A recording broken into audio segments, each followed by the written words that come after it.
Hey everybody, welcome to another episode of Shift Banter. We are here with our lovely guest, Dr. Mary. Now I don't want to be rude, I don't want to butcher your last name. I'm whitewashed, but It's Girgis.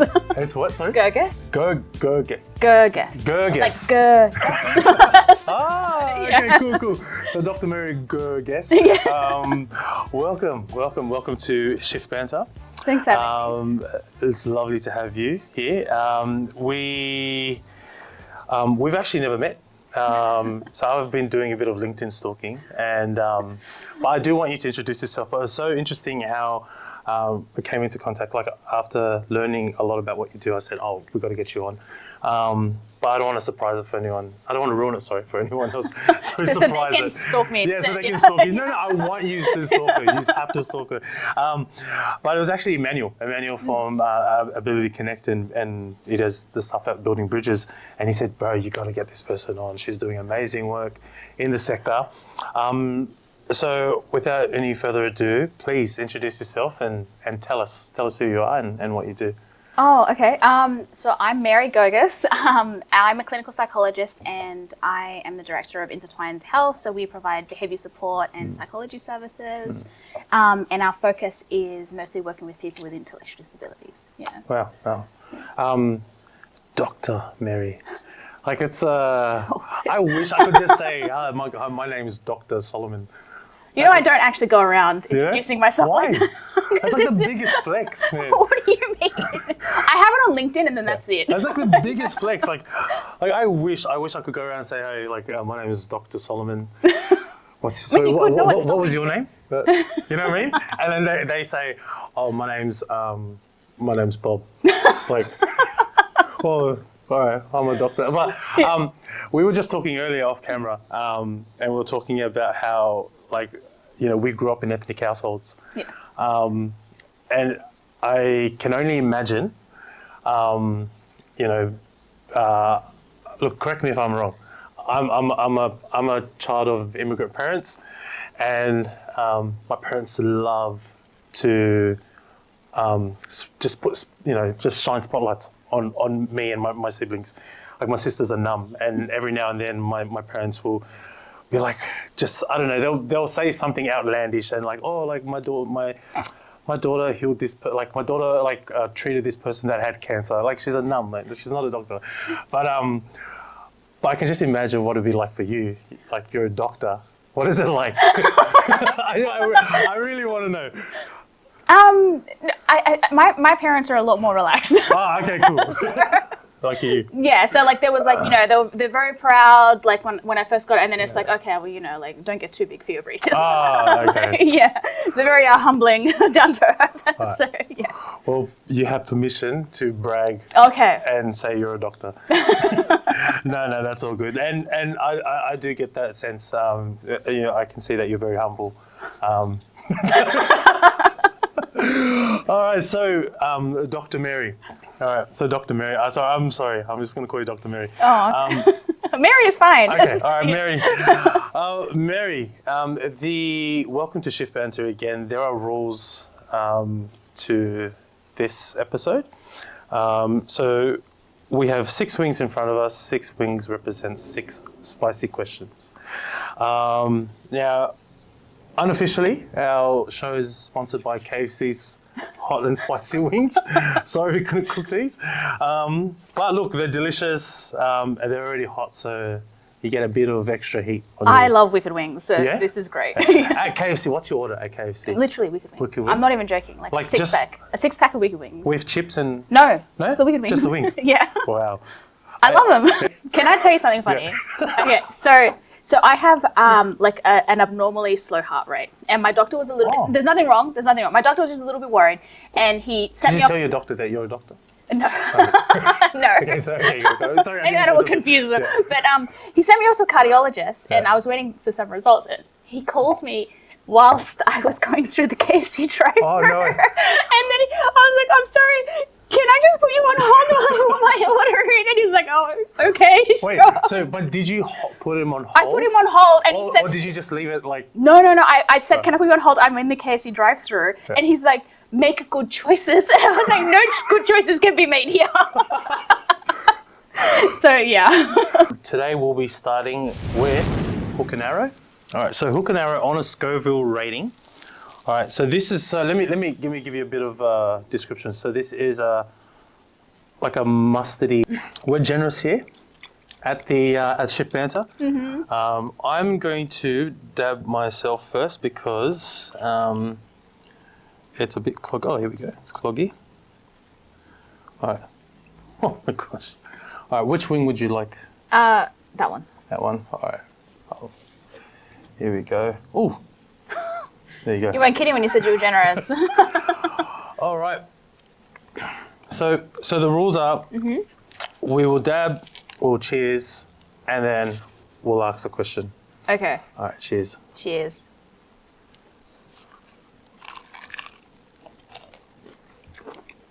Oh, it's nice. Bit of it. It's been a while since I've had it. I'm hungry, but so tell me, Dr. Mary, what was it that led you down the path of psychology?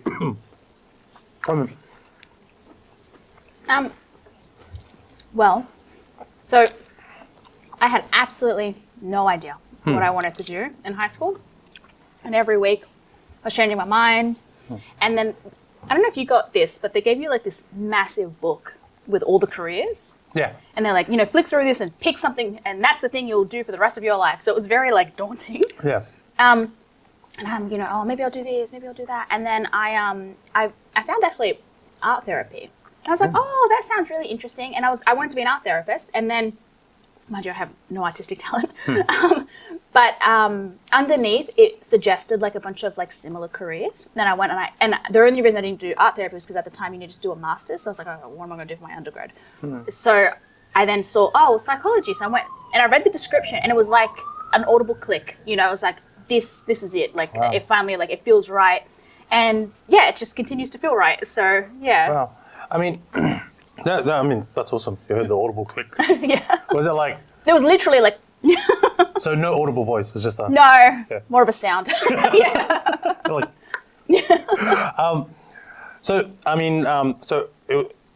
but you then moved into working, specializing in disability, intellectual disabilities. Yeah, and kind of like the neurodiverse kind of like autism, ADHD, that sort of thing. Yeah. So what was like? I guess what was that move? Take us down that. Okay. What brought you there? It honestly just came down to like just those early like experiences. So when I was doing so for those that don't know that, like to become a psychologist, you got to do like 4 years of undergrad, and then in that time it's all very like theory. You don't really see any clients. And then when you go into masters, or you do like there are different pathways, but I went through the masters pathway. And then that's when you start to see clients, and they kind of like, you start kind of getting experiences with a whole bunch of different kind of like presentations and people and, cultures and that sort of thing. And that's when you start to kind of get a feel for like what area you want to go in. So my supervisor at the time, her specialty was intellectual disability. And, they just kind of assigned you a topic, and like that just happened to be the topic that they assigned me. And I was like, oh, I'm like really enjoying this. And then after that, I went and worked at a couple of different places, and there was always kind of like, a small group in those settings that were people with intellectual disabilities, and that was kind of where I always gravitated to. But I never kind of like made the connection as like that this is kind of like that I could just do that all the time. Until one day, I finished up a contract at a hospital I was working at, and I was like, oh, what am I going to do next? And I applied for an NDIS based like position. Yeah. And I was like, oh my gosh, I can do this all the time. And that was kind of like, yeah, it just never left really. So, and how long has it been now since like you've been in this space? I came in 2020. Yeah. Oh wow. Yeah, so 5 years. Literally just before COVID. So and then all of a sudden I had to deal with COVID. So yeah. Yeah. Wow. Were you allowed to do visits? I mean, Yes, we could. oh, you could do visits. Yeah, yeah. That's right. And you had to present that You piece ha- of paper. And, Yeah, and you still have to wear your mask, and Yeah, and then obviously like you're very careful about exposure. So Yeah. the moment anyone told you you were sick, you had to cancel all your appointments or do the telehealth because obviously like it's a group that is usually very immunocompromised. You have to really take that seriously. Yeah. So we may do like sometimes we may outside. Like you just have to do what you have to do. Yeah. Well, I mean, so what do you like? Because I guess you did your bachelor's in psychology, Yeah. and then you did your master's. Yeah. So that was in clinical psychology. That was in clinical psychology. Yeah. And then you did your doctorate. Yeah, and Wow. that was I focused on how do people with intellectual disabilities regulate their emotions. So like the theory base behind that. Yeah. Enlighten us, please. I was like, it sounds so complex. I know a lot of our viewers would be so interested to know. Okay, it's like what is it? Okay. Well, there are Let's geek out. many different theories as to how people regulate emotion, but the one that I was looking at is called the process model of emotion regulation, and basically.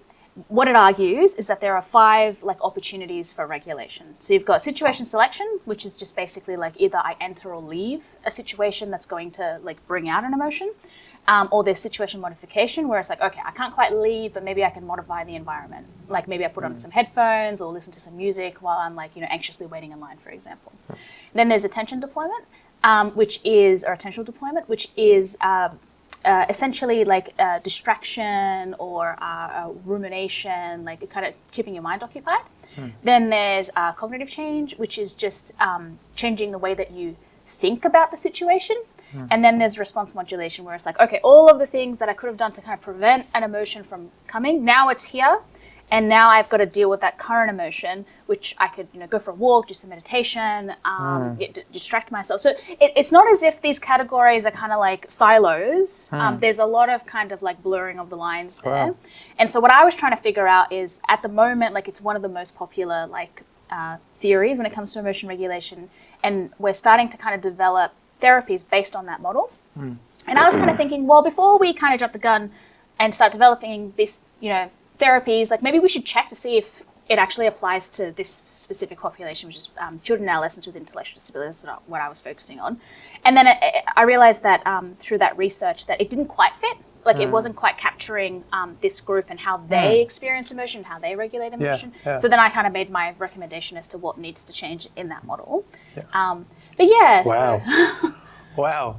I mean, and that's the I guess that's the weight someone with a doctrine can carry, right? You have the ability to make recommendations to models of care. well, it's not so much a recommendation. It's kind of like it's an opinion. Here is the research I've done. Here is the opinion. You can consider it or you cannot consider it. Yeah, but because it is kind of independent, right? So Yeah. people have to when they're developing their theories, have to ideally go and do the research, and hopefully that research is kind of identified. Yeah. Wow. My mind is blown. That's insane. I do want to ask a leading question, but I think we need to get another source here. Okay. That is Am I not eating enough of these? Oh, you got to get in there. You got to... Okay. Look. She's taking nibbles. She's, we got to I'm pacing myself. All right. So This one. this is Tropic. What is this? This is a sweet Scotch bonnet. And on a Scoville rating, we are jumping up to 69,000. All right. So I'll get ladies first. Yeah. All right. Tell me. Oh. Just gonna put that there. So. All right. Here we go. All right. Cheers. Cheers. Oh, I like that one. Nice and sweet. Yeah. I've got some tissues here.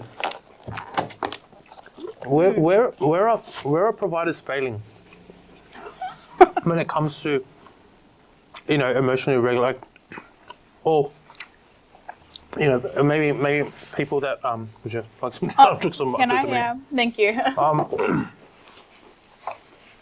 What's the common error? Well, I wouldn't say they're necessarily failing. Sorry, maybe failing's not the right word, but Where are we getting it? What are we missing?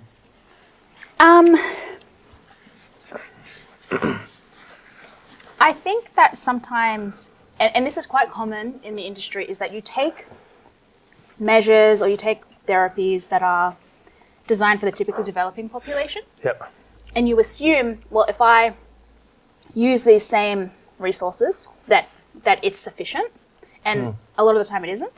It's not capturing the whole experience for that person because, yes, there's a lot of overlap. Yeah. And how that like people regulate, but each population tends to have like a little unique aspect to how they're regulating. So for example, like autism, right? What is like a standard way to regulate for them, generally speaking, obviously you can't kind of like not everyone, but stimming, so like hand flapping or bouncing on your feet or twirling or crashing, like all of that is what they need to do to regulate. And historically what would happen is, well, like, no, you shouldn't be doing that. You need to regulate the way that we regulate. And so now, it's like, so now we're kind of like, okay, how can I help you incorporate, stimming into your routine or into your, like, if you're dysregulated, so that you're regulating the way that you need to regulate. Yeah. So it's just being mindful that, groups of people and populations are different, they have different needs, and to just because something works for you doesn't mean it's going to work for them. But I will say that generally, I think people are capturing that now. Like the field has shifted in the last 20 or so years. So that's that is kind of like what we're doing at the moment. Yeah, I mean, we often throw the word person-centered. There's person-centered care, person-centered approach. And you like that one? I really do. Yeah. I'm burning. I'm struggling here. Omar, we got to get you. Do you reckon we can get you on one? Yeah. I'm going to hand this one to you. But the hunger has kicked in. You've got to give us your wing. You might just like dab a little bit. That's what I was trying to do. All right, ready? Okay. All right. Great. Please don't die. We often throw these terms, person-centered and stuff like that, and sometimes they're just words that we throw. And what I'm understanding and what I'm seeing from a lot of the stuff that you're saying here is person-centered care requires a level of intentionality. Because each person, like you mentioned, like flapping hands, and what we've done historically, right, is we've said, quoting what you said, you have to regulate like how we regulate. So, I mean, but that doesn't work. No, and you end up traumatizing them, essentially. These groups. And I think that, like, it kind of comes hand in hand. Like, you have to have the research base, not base, but I guess an understanding of the literature in that group. So whatever that group happens to be. And then also, like, just asking them, well, what works for you? And then what you can do is if they're kind of like doing an emotion regulation tactic that is harmful, it's like, okay, well, how can we... He's suffering. How was it? It's not too bad, but I'm not looking forward to the next. Yeah, go ahead. Yeah, what was I saying? That it's just kind of like if they're regulating in a way that's harmful, like we can kind of take elements of what they're doing and provide like a safe alternative. But we're still kind of like attempting to meet that need. Yeah. What about for clients that are non-verbal? So you can do observations. Yeah. Their families and their support staff, like regardless of whether someone isn't a speech user or not, they do tend to like know this person. They observe them. They know how they respond to certain things, that's going on. And then you generally ask like, okay, well, when do they seem the happiest? When do they seem the saddest? When do they seem the angriest? And then from there you can kind of piece together. It is, I will admit, a lot of trial and error. And you have to kind of like always preface that conversation with stakeholders that like, I'm giving you my best educated guess. Yeah. And we're gonna try. We're gonna try these things because in my experience and from what I know, this is generally what helps. And if that doesn't work, no worries. We'll go to the next thing. But we have to be willing to try. Yeah, I think you mentioned something important, and I think because a lot of providers often kind of just, like you said, I'm giving you my, sorry, you said this phrase, I'm giving you my best educated guess. Yeah. And I think what often a lot of providers don't understand is that, like, yes, like the research is there, the evidence around the observations are there, and it's trial and error, but they tend to put a lot of pressure on the BSPs. Yeah. Yeah. I mean, can you tell us a bit of that in your experience? It's just about setting expectations, But you know? before you answer that, Okay. Yeah. let's get into it. I want to, before you answer that, because I think... I want this one. You want that one? Oh, yeah, the big one. Here we go. Oh. I'm so sorry. I gotta like remember not to like touch my eyes. Yes, please. I did that. I did that in one of the episodes where it touched my eyes. Just a little bit. I'll match you here, sorry. All right, so this one is called Apricot. Do you like the pun in that? Apricot. Sorry? I have a son, and Oma reminds me so much. Oma and my son are like the same mannerisms, everything. So every time, like, I would say something funny, and like my son would say the same thing. Monotone, hilarious. Like, just, yeah. And I don't know whether he's like that deadpan humor. Yeah. All right, so Apricot. Going straight into it. Apricot. All right, so on the Scoville rating, we are jumping up here. Apricot. Yeah. So we did. This was 690. This was 69,000 Scoville. This one is 104 Scoville. Okay. All right, cheers.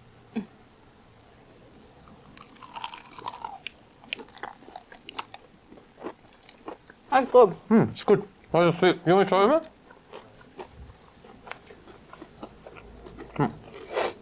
Here we go. I may never get tin on them, so I really want to see him burn. I don't want to be psyched. Oh, look at that! Go for a dip. Oh no. Oh. Is this the one that comes in later? Hits you later? No. Oh, it isn't. No. Oh, I don't even. It's You not don't even remotely chilly. Really? I'm just worried that it's like coming. A lot of these ones will hit you all of a sudden. They might not hit your lips. They'll hit your organs. Oh, That's the best way I can explain it. And I might just do 2 bites and then we'll see. I say that from experience. But, all right, there is a lot of pressure on, I guess, providers, on BSPs. If you're a BSP, you run your own practice, intertwined out there at Parramatta. You have 3 other practitioners that work under you. Total, yeah. You're also practicing as a BSP. Yeah. You're on the field, and you mentioned earlier a lot of what you're recommending in terms of behaviour support are educated, I guess, are based off evidence, are based off observations and data, and this is the best educated guess that we can put in, and we'll trial and error. Yep. And I've spoken with a lot of, steel providers, and especially when they're supporting, clients with complex behaviours, and they can feel so disheartened and feel so, and they feel the pressure. They're scared to talk to the BSPs because they're trying to implement the practices. Yeah. Practices are not working. Yeah. The client's absconding. Yeah. The client's running away. The client's breaking the house. Yeah. And then they have this perception that the BSP is looking at us thinking that we're useless. Yeah. And I get sometimes, like, it's case by case. Yeah. I mean, but speaking to a BSP, because at the same time, and then on the other hand, BSPs, still providers or just providers in general, are looking at the BSPs and they're like, what you're recommending doesn't work. Yeah. We got to do it this way. Like, there is a client, I've heard a story about a particular client that he loves fire extinguishers. So the support work, there was some restricted practice around we can't have them around fires or fire extinguishers. But the support workers thought they knew better, and they said, like, if we control it in a controlled environment, let's let him start a fire and then let him put the fire out with the extinguisher here and there. And And the SEAL provider thought that was probably the best way to do it. The BSP saying no, and there's just this clash. I think going into like the core of what you're asking, Yeah. I think it comes down to expectations, right? And like when I go in to that first meeting, I always say, you are the expert on this person, especially if they're a non-speech user. You will always know this person better than I will. I am the behavior expert. You are this person's expert, right? And our roles are to come together and meet in the middle. So you tell me what you think is going to work, and I'll tell you whether there's an evidence base for that, whether like in my experience that tends to work, or what, you know, because sometimes they'll recommend something and I'm like, that's a really good idea. Why not do that? And then other times it's like, well, I can see what you're trying to accomplish, but in my experience and based on what I know from the literature, that's not going to work. It's going to make things worse. And then you have to explain why.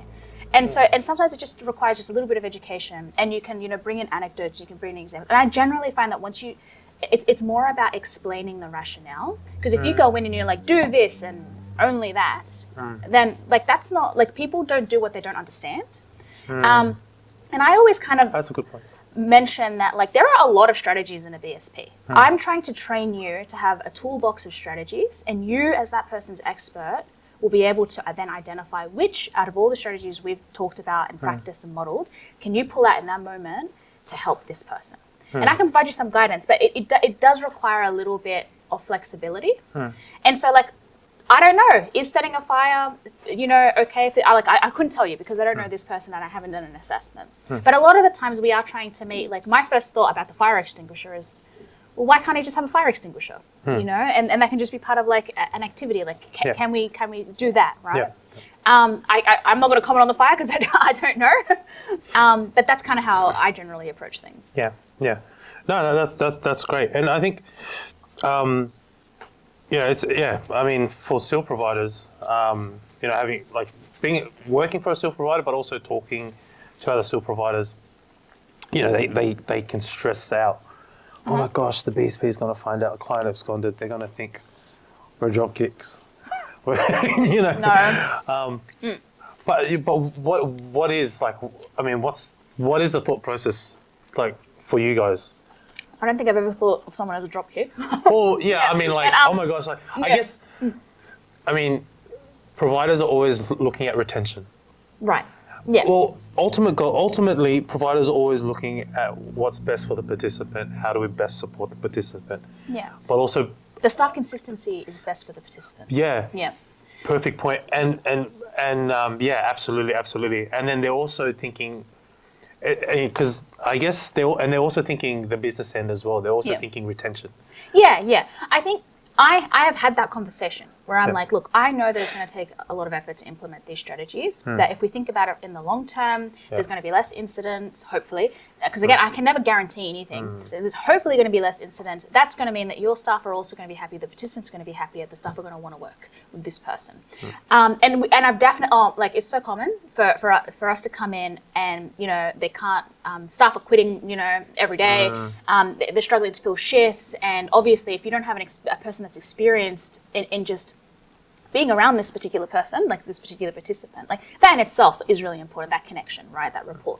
So when I generally mention that, they're a little bit more willing to kind of like want to try the strategies. But as well, like I think like we also need to consider like the practicalities, right? Because I don't know what happens on a day-to-day basis in this cell. I don't know what your rostering system looks like. I don't know how like this scheduling works. I don't know, right? So I generally will say, I'm recommending this. Practically though, does that work for you guys? And they'll be like, no, it doesn't because you know, shift changeover is at this time. I'm like, okay, well then that clearly isn't a strategy that I'm going to recommend. So then we'll go, okay, well what about this strategy? Is that practical? And then they'll be like, oh yeah, I think so. I'm like, okay, but I really want you to take a moment and think about going through each step of this strategy and tell me where the barriers and challenges are going to be. And either through that process we identify actually it's not a good strategy, or we future-proof that strategy by putting steps in place to mitigate against those challenges. So you have to work with the reality of the situation, and every SEAL is different, you know, every environment is different, and that's why like the staff involvement is so crucial. I think you usually have the worst outcomes when we're not able to get a hold of staff. We can't speak to them. We can't kind of like do a dry run essentially of the strategies, right? And I always say to them, I try to make it as clear as possible. If the strategy doesn't work, I need to know so that I can recommend something else, right? And sometimes it's an effort thing. Like it's so chaotic throughout the whole day. I just can't do this. I don't have the mental energy for this. I'm like, okay, that's fair enough. Let me try and think of a low energy solution here. And then we'll recommend like that, because I think sometimes sometimes BSPs can be stuck on like, well, no, I've recommended this strategy. It's like, well, the reality is it could be the most perfect strategy ever crafted, but if people don't want to use it, it's not that great. So you have to find something that is a good strategy that people actually want to use. And that's just the reality of the situation. Yeah. I think well articulated, and I think what I'm saying, or what I'm envisioning and seeing as well and hearing, I think the success for the provider and for the participant is if the provider is honest and open and transparent at the start. If we can't do this, we can't do it. But unfortunately, however it is, but a lot of providers will just say, like, I can do this, I'll do this, I'll do that, and they'll bend where they're not flexible. No, I always ask them, okay, but how are you going to do it? Like, run me through when, exactly what time, what steps are we doing? Because it's not just, hey, let's do this thing. It's like, no, I want to know a full breakdown. And then through that conversation, you can generally realize. But also, like, if people are going to be like, we're going to do it, like, I'll check in. I'm like, well, has it worked? Has it not worked? Oh, no, I forgot. I'm like, clearly then, not a strategy that's going to work. Because it's going to be a rememberable strategy. So, like, I don't like to fight against the team. I just want to find something that's going to work for this participant that the team can implement. And if we need to go through a couple of different strategies, that's totally fine. That's normal. Like, we're never going to get the right answer right off the bat. Like, and we need to like be prepared for that. And that's hearing that from a BSP, and I mean, you're not just a normal BSP. You're also like, you run a team. You're also a doctor, as we mentioned earlier. I'm saying that, I think if providers are listening, or if you're a still provider, or if you're listening to this, like, it should give you a lot of hope that BSPs aren't like, well, you, for example, you're not looking at, you want to work with the provider, and you're happy to work with the provider. If you just be open and honest up front. Like, we're not looking at scrutinizing you and doing that. Like, we want to work with you. We want a solution. With what your capacity is. Yeah. And I think also, like, I can't stress enough the importance of data collection. So I want to know about all the times that there's been a behavior of concern, because sometimes the strategy is 2-to-1 support. We can implement as many strategies as we like, but nothing is going to work other than 2-to-1 support. And we've had situations like that. And that data is going to help get that funding for that participant, because you can then demonstrate, we have tried all these strategies, we've done our best, but there is no way for us to help this person without additional support. And that data is really important to capture. So like that's why the transparency is really important here. Yeah, awesome. Well, let's get into our next swing. Are you ready for this one? It's the shady one. It's a shady one. All right. So I'm going to pull up my... all right. Here we go. So this is called the bomb, and this one is 135,000 Scoville. I think I'll pour my own. You want to pour your own? All right. Okay. All right. She'll pour her own. All right. Let me shake this one. I feel like this one needs a shake. All right. I've just got like 3 different flavors on each of these chickens. It's make it more spicy. Yeah. All right. What about the next jump? I think it goes to like 600,000. Yeah, the next jump goes to 690,000. It's like 70, 100, 130. That's normal. But like I said, it's a weird one, and this one's quite thick. Oh gosh, I hate this already. You want to do it? I'll do it. Tell me when to stop. Stop. I just want one dollar. Emma, you revealed yourself. Is it your first time? Yeah. Oh, I was on episode like 0 where we were introducing it, but we didn't have these. We just had like some that we bought from like online on Amazon or something. Oh, okay. Okay. You ready? Cheers. All right. Here we go.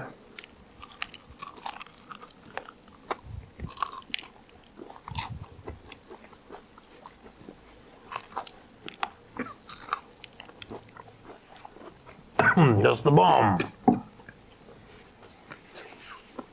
I was quiet. I think my throat just went numb. Ooh. All right. It's in my stomach. I can feel it. You feel it? In my stomach, yeah. It makes the air spicy Yeah. Yeah. inside. Ooh. It's hard to breathe. Oh. You can't not cough. Oh. Oh.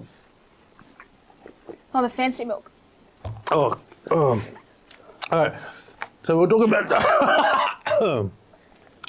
data. Whew. Oh my gosh. We're talking about data. It's in my teeth. What does good data look like? And in your opinion, as a BSP,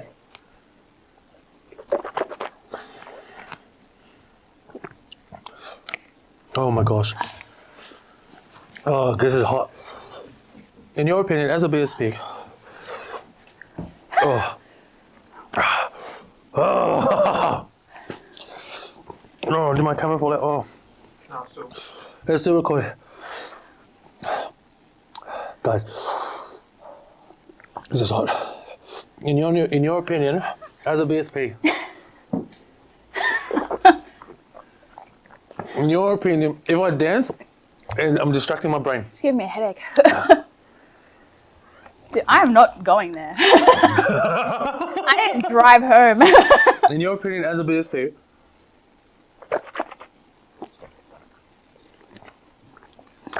what is good data? But how do we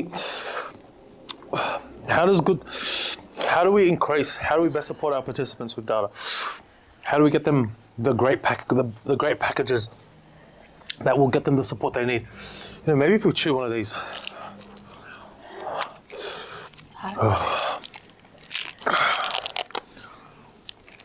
Are you okay? Yeah. Yeah.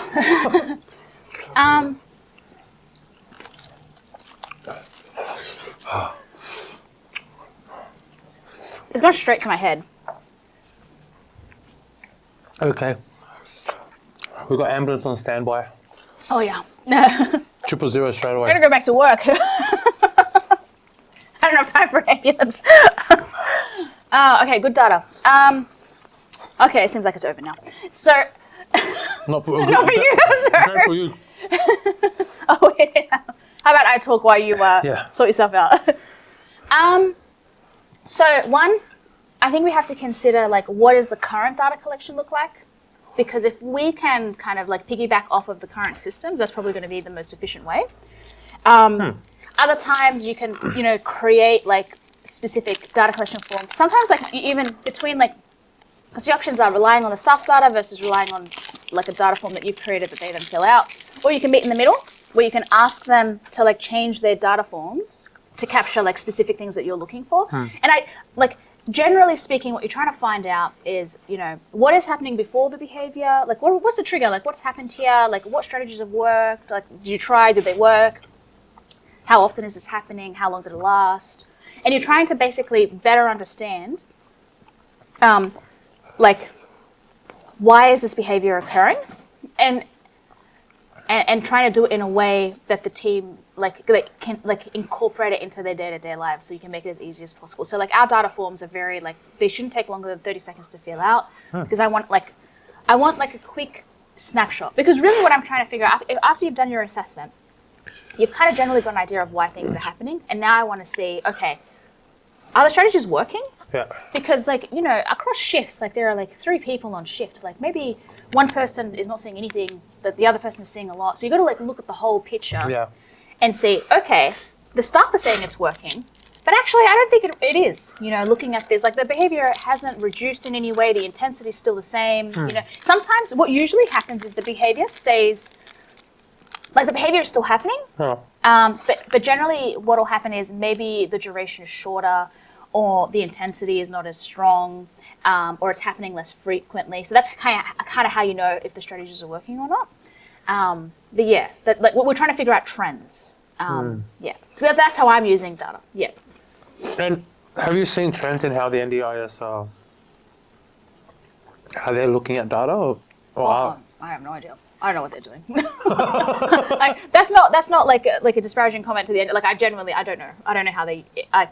Does the data get? I think the data that we collect doesn't really get sent to the NDIS unless there's like a change of circumstance, and then it kind of like it's part of a package. Like here's all the data we've collected. Yeah. But otherwise, the data is kind of like summarized in the BSP, where it's like, okay, we've collected the data. Here's what the data is showing me, and that's why I'm recommending X, Y, and Z.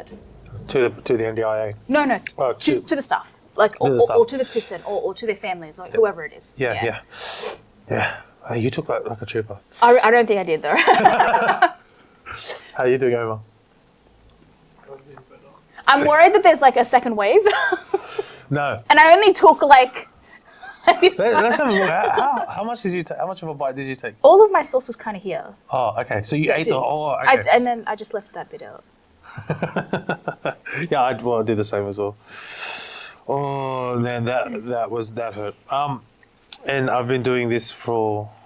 This is our 5th episode, and I'm sorry, I'm burping everyone. No, 6th episode, and it never gets better. I think you got to like incorporate some self-preservation here. All right. Let's take a step back. You're a founder.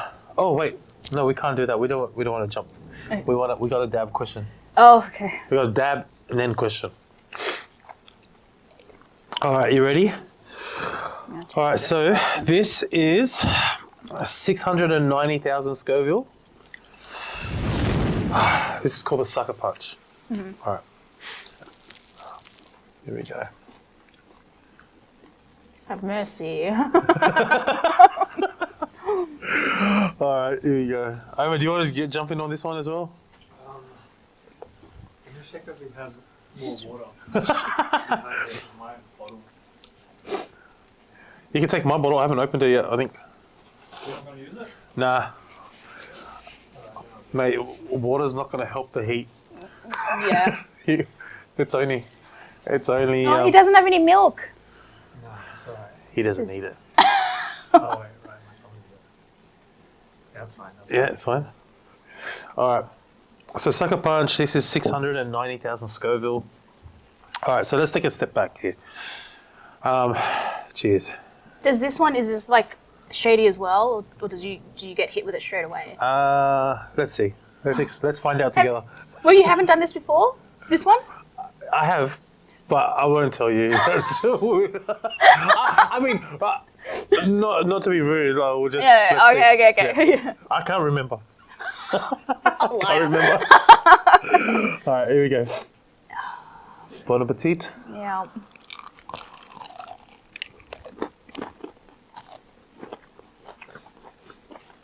That's not too bad. Yeah, it's nice. Oh, good. It's very suspicious. There it is. Took a second. Just a step back. You are the founder of Intertwine. Oh. You're the founder of Intertwine. What led you to start your own service? I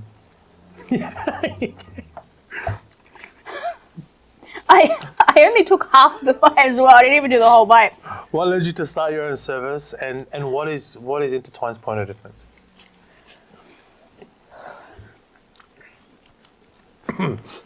That's the back of your throat. This one.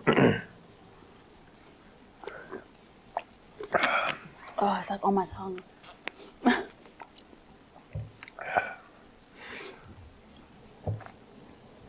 It's like coming in waves. It's like, oh, I'm fine. No, I'm not. I feel like after I hit that one, the last one, the hot one, feel like the last two are worse for me. These two? Yeah. Or these two? No, the bomb and the one before April. were worse Really? for me. Oh. So the next one is last dab experience. I had a lot of the April one, that's why. This one might be your last dabs, both of you. Are you okay? Yeah. Doing it? Every time I breathe, Yeah. it's like fire. Oh, well. My nose, it just went straight up my nose. Look at all the tissues we have here. All right, so intertwine. I mean, why intertwine? Hey, I grew up in a very conservative Christian household where you name things. You don't just name randomly. You name things because things have meaning. So is there a meaning behind intertwined? Yeah. And also would love to, what made you start, and then I guess what is intertwined's point of difference?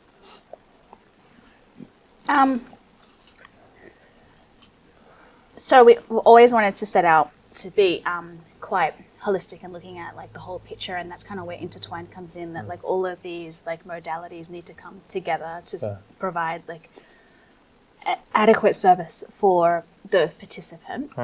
And by adequate, I mean like that we, like in my mind, adequate is like top notch. Yeah. So that's your foundation, right? Yeah. Like, so we want to kind of like, we want to incorporate the stakeholders. We want to incorporate all of their allied health professionals, their doctors, as much as we can. Yeah. And then like the point of difference is we're bringing in that kind of clinical psychology kind of like foundation as well, where we can kind of have a look at like, we can look at the behavior, but we can also take it within the context of, you know, that person's psychology, that person's like thought patterns, their beliefs. If there are mental health diagnoses, then we can, you know, we can understand how that's impacting behaviors. Yeah. You okay? I think that's all I can manage. It's interesting what you said, right? Intertwined. You mentioned, you know, people's psychology, people's environment, people's worldviews, people's biology. I was going through your LinkedIn, and you know, we often talk about person-centered approach. We often talk about holistic supports, but you're really I guess like these words are kind of thrown around very loosely. But from what I can see, who's stalking your LinkedIn, intertwined is really about all of those things, right? Like and correct me if I'm wrong. What I understand, the way you operate, or the way your practice operates, or the way you provide recommendations to the participants you support, is you're not only looking at the behaviours, but you're also trying to understand, I guess, their biology. You're also trying to understand perhaps like their worldview, or the people around them that have maybe contributed or involved in their the community that they're a part of.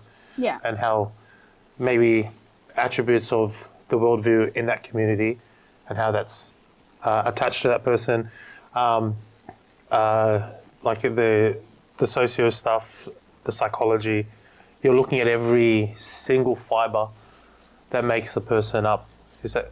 Yeah, the biopsychosocial model. Like, so that's kind of like one of the things that we learn like foundationally as a psychologist. And like, you know, we mentioned biology, like, so there's something called a phenotype, which just basically means that certain diagnoses come with certain behaviors. So for example, like some diagnoses are more associated with like a very particular form of self-harm, or some diagnosis, like the most common example I always use is like autism.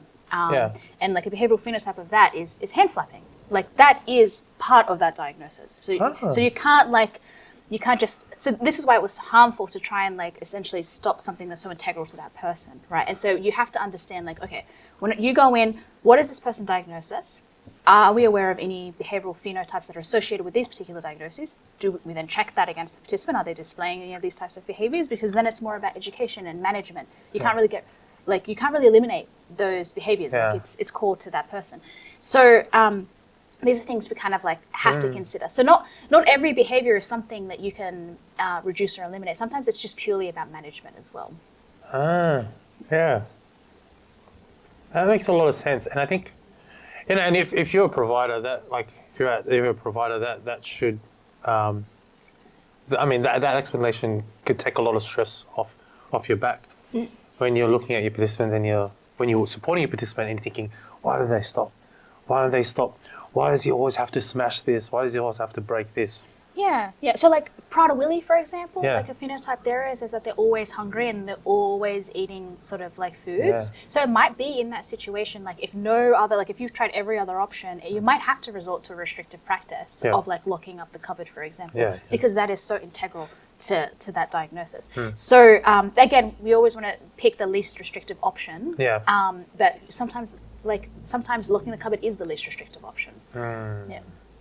Yeah, I remember a while ago we had a client had that diagnosis and would drink, loved Pepsi, and would just drink, and will just constantly drink, not realizing that she's actually full, and will just drink and drink and drink and drink Pepsi until, like, she'll just sort of spew it all out, and she just couldn't understand or regulate the fact that she was actually full, and she was, becoming unwell. So, yeah, I mean, that is interesting. That's interesting.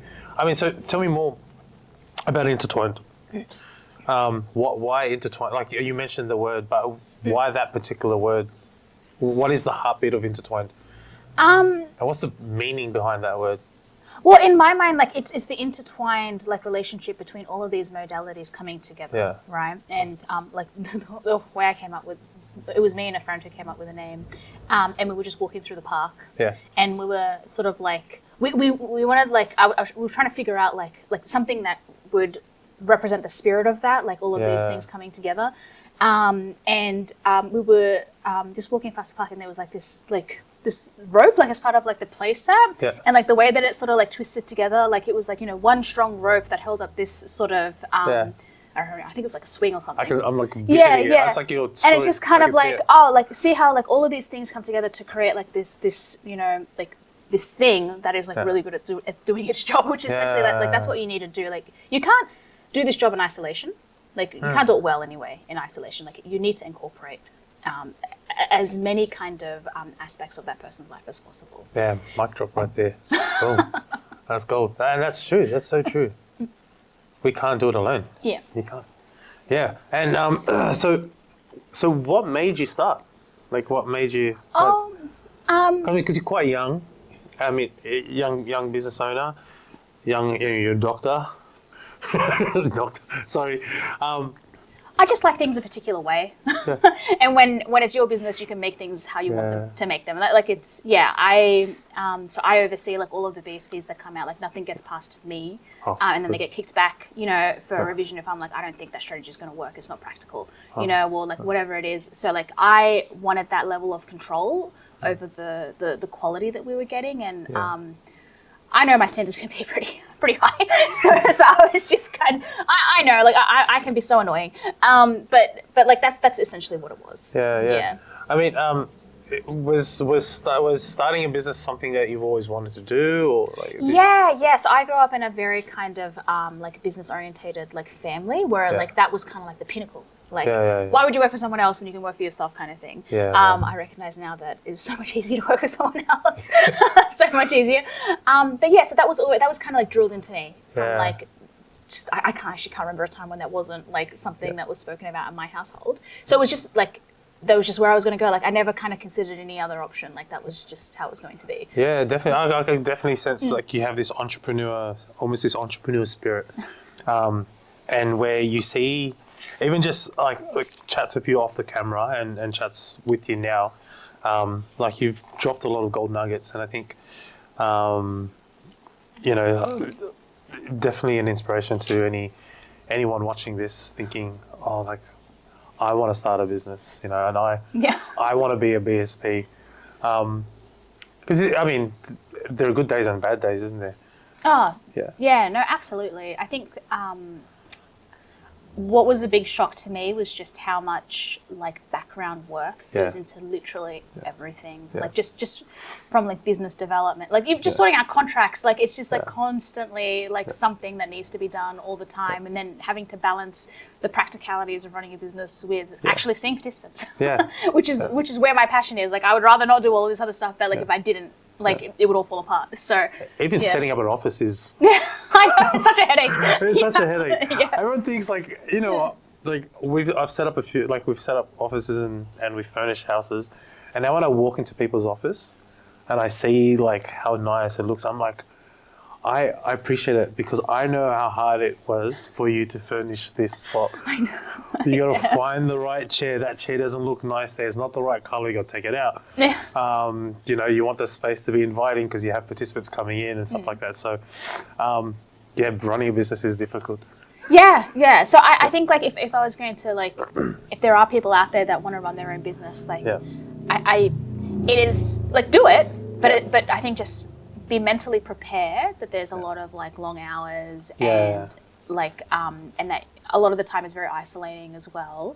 So like I think what the I wish I'd done this earlier, but like if I could do it all over again, is just linking in with other people that have more experience than you, that have run their businesses for learn from them, learn from their mistakes. Like I'm very fortunate now that I've like found a group of people that are quite willing to share their experiences and their failures and how they overcame them, and it's helped me avoid a lot of like hurdles because they're like, don't do that, this is what happened when I did that. I'm like, oh okay, thanks. And then once they explain it, you're like, oh, I could totally see why that was like not the right move. So that would be my number one piece of advice. Like get a group. Get a group. Do we give them shout outs? Do we know? Oh, like Howard from GRS Health, Emmanuel from Ability Connect, like they're amazing. Earl from Only Care. Wow. Yeah.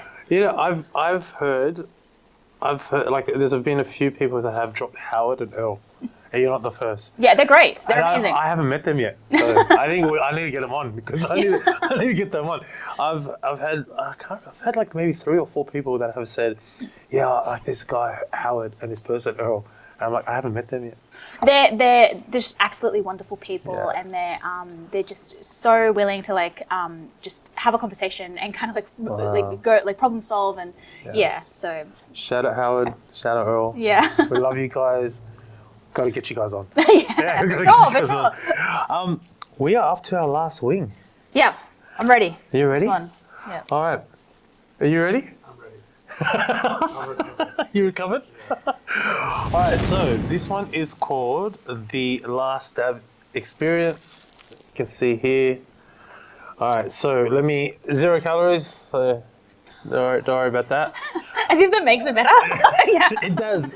Makes it a little bit better. Okay. All right, so you mentioned pepper at the beginning. I think you said to me. Oh, yeah. All right, so this is Pepper X.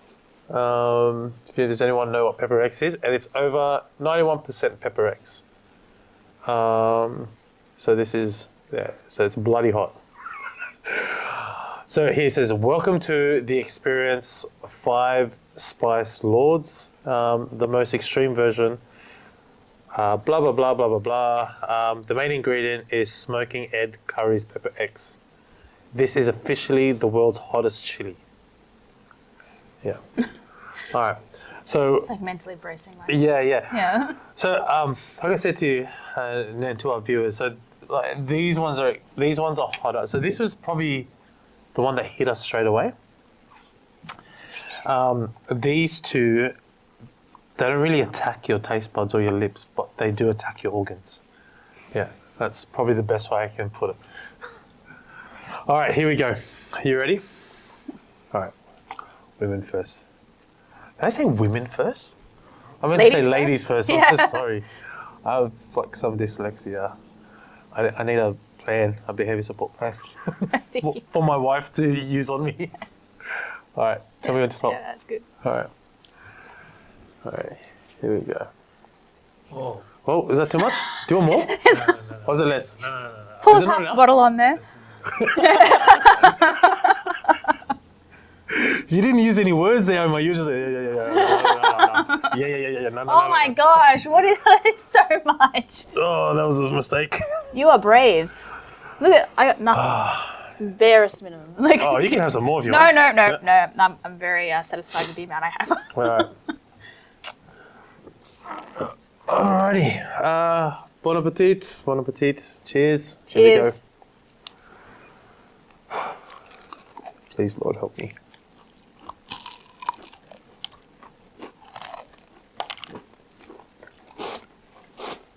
It's nice and sweet.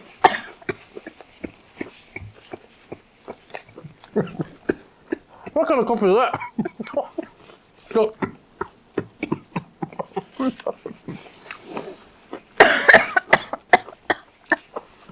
Oh my gosh. Here you go.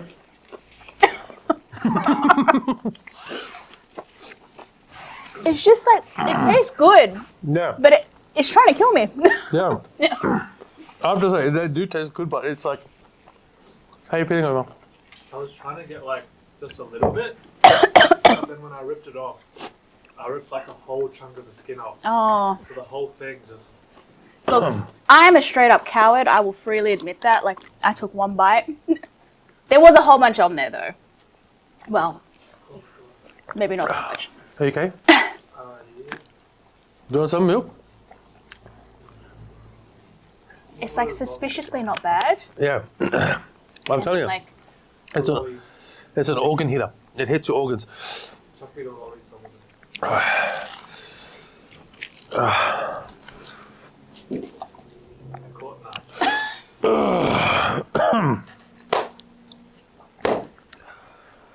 Wow.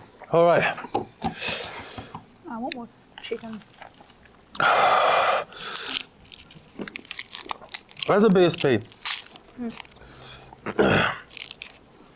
it's the last question. As a BSP, oh, in your opinion,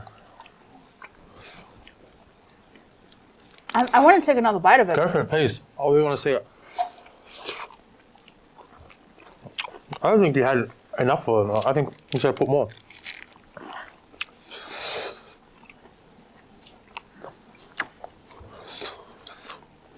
Looking ahead, if you can change one thing in the sector and how we approach mental health and disability supports in the next 5 years, what would that be? Improve. If we could change one thing about how our sector approaches mental health and disability supports. Like behavior supports? Yep. Yep. I think right now. Mental health and like all of it. Maybe What would that be? it's. Evolved. I know this is like really basic, but I just think if the change of circumstances and the funding, like requesting funding was easier and faster, because like I feel like sometimes a person needs, not that very much funding to manage their symptoms. Yeah. But then next year, it's just for whatever reason they're having a flare up, and they need more support. The whole process of having to get them that additional support just creates more turmoil, and because you haven't jumped in as quickly as you can, it actually prolongs the treatment. Because they're now habits have been formed, thoughts have been beliefs have been consolidated. Like it's like the longer you leave something untreated, the harder it is to treat. Like just generally speaking. Yeah. And so if there was a quick way for us to just get get that funding, go in, do our work, it would actually save the NDIS a lot more money. Yeah. Because you wouldn't have to spend another 12 months. Maybe you only need to spend a month or two. So I think. I know it's like super basic, but just if that process was faster, and if there wasn't this fear that if I don't lose my funds I'll lose it. Like if there was a bit more flexibility with it's okay, you didn't need it, that's fine. That doesn't mean we're going to cut you off next year if you do need it. There's a lot of fear. Yeah. I don't know if that's true or not, or how the NDIS manages it, but that belief is definitely out there. And then in terms of behavior support, I think so. At the moment, there's no universal pathway to becoming a behavior support. I think it's a real strength of the industry that there are a lot of people from different disciplines and walks of life, but I do think that the core training around behavior support and restrictive practices that's kind of missing.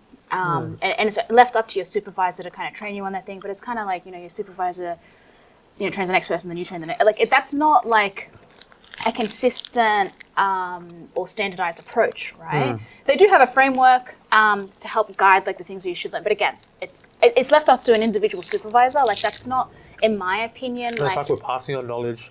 Yeah, but it should be like passing on knowledge is fine, but it should be like within like some kind of training, So if it's like, I don't know what that training will look like, whether it's a degree or whether it's a course or like whatever. There are now courses starting to be developed, so it is happening. But there's also no like external accreditation pathway either. So like the courses that they have at the moment, like, there's no like a body does not exist yet to accredit those courses. So we're very, very early on in kind of what this phase of behavior support looks like. Yeah. Because positive behavior support has been around, for ages. Yeah. But like this is kind of like a new kind of version of it. So I think those two things. Two-part question. Number one is, what is your advice to anyone that is considering taking the path of becoming a behavior practitioner? I guess, what should they expect? What should they expect? What is it like being a BSP? I guess what's the dark side? I guess the dark side of being a BSP that no one tells you. I guess a lot of people just see BSPs. They do a lot of reports. They see them drive around from site to site. They think, I'd love to do that. Get in there, but a lot of them might not understand actually what it looks like, because they might have a false perception of this. That's not to say being a BSP is crap. I'm saying respect to all the BSPs out there. I think what you guys do is amazing work. But I guess, what advice can you give to someone that's considering, taking that journey? They might be a support worker, maybe a mum or dad, thinking I'm looking at a career change. So I guess in terms of like, if you want to go in, like just having a look at like some of the credentials that are required. So there's a whole variety, and then see if you already have it, or if you need to like do a little bit of like additional education, and then that's kind of like a big part of it. And then the next part to become a BSP is you have to find a supervisor that's willing to train you, and that's where it can get hard. Because then to get your behavior support ID from the NDIS, which allows you to provide behavior support services, they have to authorize your professional development plan, which is signed off by your supervisor. So you sit with your supervisor and you're like, here are all the things I need to learn, here's this amount of supervision I require, signed, and that's the plan. And then they give you like 12 months to you consider suitable, and then you get reassessed at around 12 months, and then they were like, okay, I'm like at whatever level, because there's 4 levels of behavior support. So there's core, I didn't even know this. Oh no. So there's core, proficient, advanced, and specialist. So an advanced and specialist are kind of on the same level, but it's just that one specializes in a particular area. So there's one more extra area that's called doctor. Sorry, go on. So then what happens is, after those 12 months, you get reassessed. Usually you're going to probably still be at core, because you're still kind of learning the foundation. And I think the thing that surprises people the most is 2 things. That there's a lot of liability in this profession. Well, because if you don't catch a restricted practice, that's on you. You can be fined for that. If you don't submit your reports in on time, you can be fined for that. And the fine is like $45,000. Like, it's pretty hefty for the organization and for the BSP. It's not just the organization that gets fined. Wow. I think, what was it, like I've seen like fines for individuals like between $5,000 and $10,000. And I guess that's why, and I guess that makes sense why. There's got a lot of governance. If you're a provider and you're getting grilled by a BSP, I mean, providers, if you didn't know, BSPs get fined. Oh yeah. So we need to like capture all these things, and we need to document, and we have very strict deadlines. So for example, like an interim BSP is basically when, say you as a sole provider, you've come to me and you said, we have BSP funding now, and this RP is now in place. I now have from you notifying me 4 weeks basically to get that reported. And if I don't get that in, we get fined. essentially, if we're audited or like, Wow. So it's not an automatic fine, but obviously, like, you know, you don't want that coming up when you're audited. So, so there's that, and then from then you have. So what's that fine like? Is that like a 5-10 grand fine? So I think what it is it's $45,000 Oh, okay. max for the company, and then 5,000 to like 10,000 for the practitioner. Wow. So it's two. Yeah. Like you don't get off just because you're hiding under the umbrella of your company. You're responsible for your own behavior as well. Yeah. Yeah. So there's that, and then also like the other deadlines, like for example, the comprehensive plan then has to be developed after the interim, and so you've got 5 months from completing that interim to get your comprehensive in. If you don't get that in on that, that's another potential, you know, fine right there. So like there's a lot of liability. Yeah. And then the other thing is that I don't think people I think people are beginning to realize it now, but that restrictive practices are really complicated. And it's not like there's a list of restrictive practices that I can go to and be like, oh yes, you know, that's like, it requires a lot of like thinking. And like even now, like I'll like call up my like, you know, people like other behavior support practitioners will be like, oh, you know, can I run a case by you? You know, I'm not too sure. Like I'm kind of sitting on the fence, you know, like, and it's. And that can be really difficult, like that there's a lot of ambiguity, there's a lot of grey, and you've got to kind of like be comfortable sitting in the grey essentially while you're trying to figure out like, you know, is it an RP, is it not an RP? Yeah, so even like as a psych, when I came in, I was kind of like, it was like a rude awakening because I was like, oh, I understand behaviour. But the restrictive practices part was like, oh my gosh, like 5 years later, I'm still learning about this. Like I still like hesitate and, you know, like it's super complex. Yeah. Yeah, wow. I'm just still blown away that you guys get fined. Like I mean, I hope I'm not the only one that didn't know that. I mean, well, now they know. Everyone's looking at me like, duh, Solomon. Like, wow, we all knew that. Wow. I mean, like I mentioned earlier, like, it makes a lot more sense why, you know, when BSPs get angry at providers. Well, no, because we do our job. Like Yeah. I've done my job. Like that's not going to stop me from doing my job. I just write in my report. Right. You know, they don't want to provide the information. They don't want to provide it. Like, right. And you're not liable at that point. I've created my report based on the information provided to me. Right. Okay. Yeah. So I'm responsible for my own stuff. Like nothing you do is going to. Affect. Not really. Okay. Like it's only when kind of like say for example, if I recommend something and it's an RP and I didn't list it as an RP, then that's on me, right? But yeah. So I think so that's obviously kind of something. You have to consider. Yeah. I'm playing so many scenarios in my head. In my head's this is the source. In my head. In my head. I almost look stoned over there. Like this source really got him. Are you alright? Yeah, well, there's a lot of interactions we've had with BSP, and now everything kind of makes sense. Yeah. Well, I mean, and what about what is your advice to providers? Like I mentioned earlier, all providers are disheartened. You know, a question ago, when you were answering the question, you said something about managing symptoms.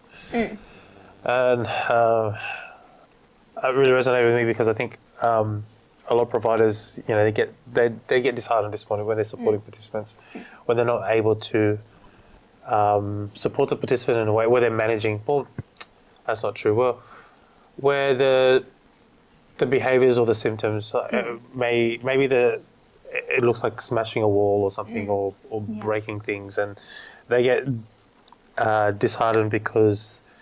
As I mentioned earlier, they may not want to. They don't want to present like they're. They don't know what they're doing, and they don't want to look like, I don't know, inadequate or. Yeah. I think one of the best things anyone can do in any profession is to just acknowledge when you don't know something. Yeah. You know, it's okay to say you don't know. Yeah. I mean, I personally, I say that all the time about most things, really. Yeah. But I think that like. If you're struggling and you don't know what to do, like you need to start reaching out. You need to especially if this person doesn't even have behaviour support funding. Like you need to tell the support coordinator, hey, we need to put in a change of circumstance. Yeah.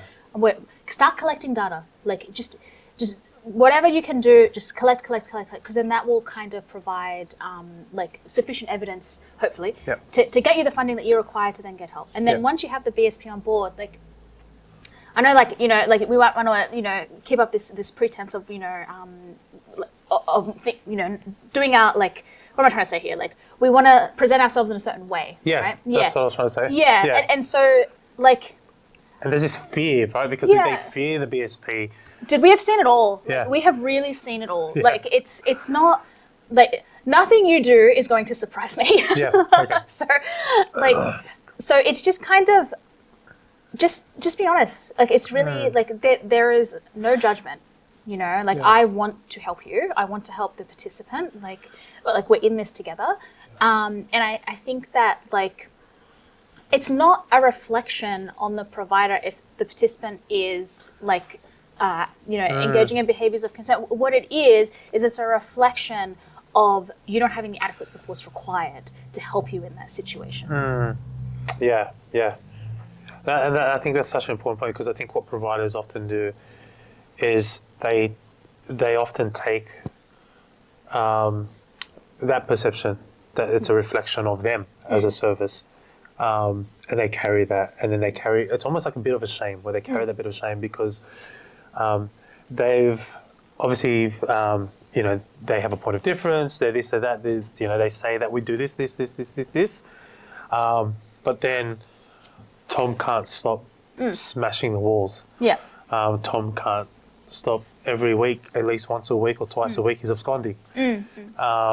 So yeah, I mean, well, that's great. And I think the age-old schoolyard motto, honesty is the best policy, the teachers used to say in the playground, it still holds weight. Well, It's still true. Yeah.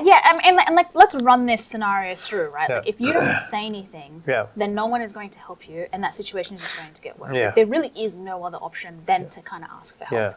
Yeah. If you want this situation to improve. Yeah. So I guess, for providers that are watching, whatever area you provide supports in, it's always important just to be honest. Yeah. Yeah. Yeah. Because you're not going to look like an idiot. No. Yeah, you're going to look like an idiot if you do the wrong thing and you stuff up. If you hide things, Yes. that's when there's judgment. Yeah. So because like, why would you do that? Yeah. And you're putting the participant in not a great situation either. Like, you have to think about that as well. Yeah. Well, we are at the end. We did it. Dr. Mary, I'm so sorry. I was raised old school. I was taught to say ma'am and sir and uncle and auntie to old people. So I know we're close in age. I'm like 27. No, I'm not 27. But Dr. Mary, wow, like there are so many gold nuggets, so many gold bars, so many bars you've just shared with us. Can I just clarify something? Yeah. I know I said just then that, like, there's judgment if you don't. Yeah. I don't mean from the BSP. I mean, like, that's when the NDIS is going to have a lot of questions for you about why you didn't reach. Yeah. Yeah. Yeah. I just want to make that clear. It's not me. We're not judging you. Yeah. So, Absolutely. Yeah. Absolutely. And thank you for making that clarification. Look, like, you've been a solid guest. Like, you took these wings like a champ. Like, No, that's because I very cowardly only took little nibbles. So I mean, look, like, he's like, yeah, they're nibbles. they're nibbles, but look, to the You don't have to have the whole. to those that are, if you can't see the wings, like, she's taking nibbles, but she's pretty much ate wherever she's ripped off whatever the sauce touched. So it might be a nibble, but there's like hardly any sauce. Like, I mean, there's little one. yeah. But that was that one, and I was like, I was not doing that again. Yeah. Look, Mary, you've shared so much wisdom today. I think what you're doing, like, you're definitely a leader in the sector. I don't know about that. You're doing great things. You're helping us understand that when we're supporting participants, that we shouldn't just be so like singular-minded and look at I don't know, just looking at the behavior. That we also need to understand the biology, the socio environment, and you said something else, the fee. What was Oh, it? the phenotypes? Yes. Yeah. The phenotypes. Sorry. And I think that was like that. That was yeah. I think if we all supported participants understanding that, and I think sometimes because it's kind of just we just kind of start like as we walk into shift, and you said something earlier where you said like we often support participants and we think you should regulate how I'm regulating.